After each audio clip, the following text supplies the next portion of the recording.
सन 2006 की घटना है। कुंडलपुर की बात है। कुंडलपुर में एक शुद्ध आराधना शिविर रखा था। पूरी दुनिया के पूरे सभी जगह के पूरे विद्वानों को वहां पर आमंत्रित किया था कुंडलपुर कमेटी ने। तो वहां पर 3 दिन तक वो संगोष्ठी उस भर गर्मी में चली और आचार्य भगवान ने सुबह 2 घंटा और शाम को 3-3, 4-4 घंटा लगातार बोला। विद्वान लोग उनकी उस वाणी को सुनकर बड़े अचंभित रहे।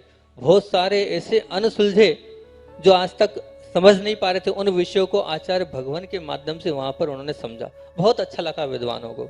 अब अंतिम दिन था। शाम को प्रतिदिन आचार्य श्री पार्श्वनाथ भगवान मंदिर में वहां पर ऊपर जाकर रात्रि विश्राम करते थे। सभी विद्वान आचार्य भगवान के पास पहुंचे और पहुंचने के बाद आचार्य श्री से कहा, बहुत मिला आचार्य श्री, आपने हमें बहुत दिया और अभी तक हम आपके पास ऐसे शिविर अभी तक क्यों नहीं लगे, ऐसे हर वर्ष लगे, हमारा ये निवेदन है।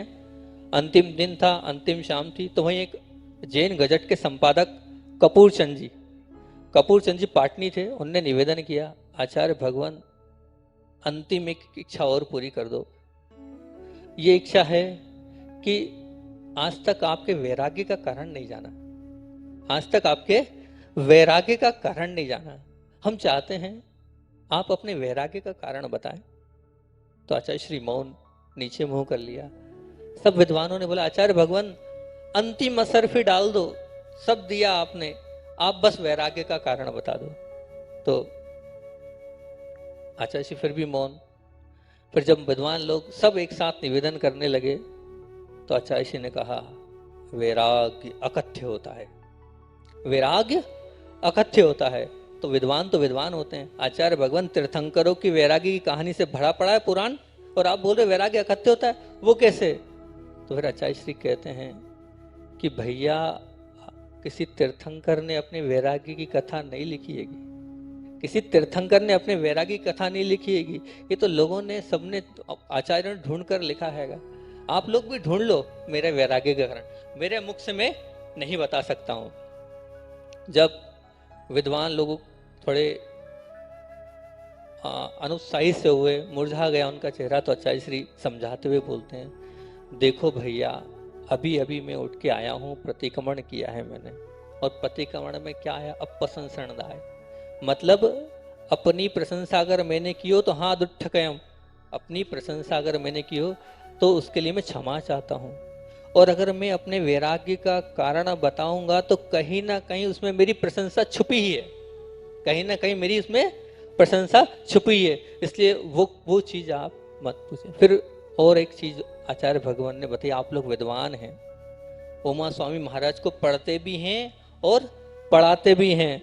तो उसमें जो सूत्र आया है, क्या आया है, परात्म निंदा प्रशंसे सदसद गुणोत्सादनोद्भावने च नीचेर गोत्रस्य। उसमें क्या कहा है, अगर मैं स्वयं की प्रशंसा करूंगा तो कहाँ जाऊंगा, नीच गोत्र का बंद करूंगा। सोचो, मुनिराज नीच गोत्र का बंद करते हैं क्या? नहीं करते। इस प्रकार शास्त्रीय भाषा से जब विद्वानों के बीच में सूत्र रखा तो सब विद्वान चुप निरुत्तर हो गए, कुछ नहीं बोले। इसी बीच पंडित श्रेयांश कुमार जी बड़ौत, अच्छे विद्वान हैं, उन्होंने आचार्य भगवान से निवेदन किया, आचार्य भगवान, अभी हमारे यहाँ गाथाओं में परिवर्तन होने लगा है, गाथाओं के शब्द बदले जा रहे हैं, और वो शब्द ऐसे बदले जा रहे हैं कि मूल शब्द हटा दिए जा रहे हैं। तो क्या बदला जा रहा है? बोले कुछ मुनिराज कुंद कुंद आद्यों की जगह पुष्पदंत आद्यो लिख रहे हैं। अब बताइए, ये हटाना ठीक है क्या?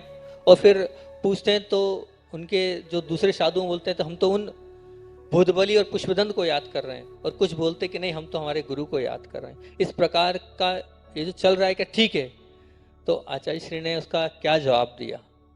फिर पहले तो उन्होंने यही निवेदन किया, अगर आप बोलोगे तो यहाँ पर कम से कम 15 से 16 पत्रिकाओं के विद्वान, पत्रकार, संपादक बैठे हैं। आप बोलोगे और आपकी बात का प्रभाव पड़ेगा, पूरी दुनिया को मालूम पड़ेगा कि सत्यता क्या है। तो आचार्य श्री ने ये कहा, ये विषय मेरा नहीं है, ये विषय तो विद्वानों का है। क्या कहा? क्या सत्य क्या असत्य क्या लिखना, ये विषय मेरा नहीं है, ये विषय तो विद्वानों का है। वहीं पंडित रमेश चंद जी बिजनौर, जो पूर्व में अध्यक्ष भी थे, अभी मंत्री शायद है ना, तो पंडित रमेश चंद जी बिजनौर बैठे थे। तो पंडित रमेश चंद जी बिजनौर ने हाथ जोड़ के कहा, आचार्य श्री जी, वास्तविकता में तत्वार सूत्र को मैंने थ्योरिकल तो बहुत पढ़ाया और बहुत लिखा भी है, बहुत पढ़ाया लिखा भी है, लेकिन प्रैक्टिकल आज पहली बार सुनने और देखने को भी मिला। क्या? जब आपकी प्रशंसा की बात आई तो आपने कहता अकथ्य है, और जब किसी की दोष, किसी की बुराई की बात आई तो आपने कहते ये मेरा विषय नहीं है, ये तो विद्वानों का विषय। धन्य है आप, प्रैक्टिकल तो आपके अंदर ही दिख रहा है।